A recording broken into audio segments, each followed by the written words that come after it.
Top executives of South Korean airline Jeju Air apologized to the victims of Sunday's plane crash that has killed at least 120 people.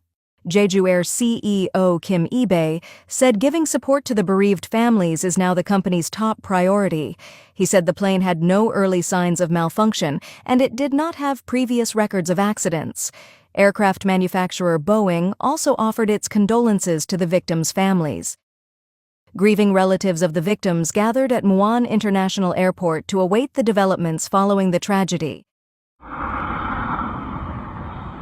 Jeju Air Flight 7C2216, traveling from Bangkok with 181 people on board, landed at the Muan Airport at about 9 a.m., but it overshot the runway before ramming into a wall at the airport.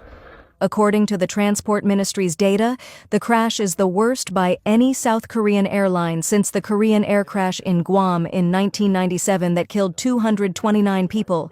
The fire department said the fire was extinguished by 1 p.m. and 2 crew members were rescued from the tail section of the plane. They said only the tail part retained a bit of shape, while the rest of the plane was almost impossible to recognize.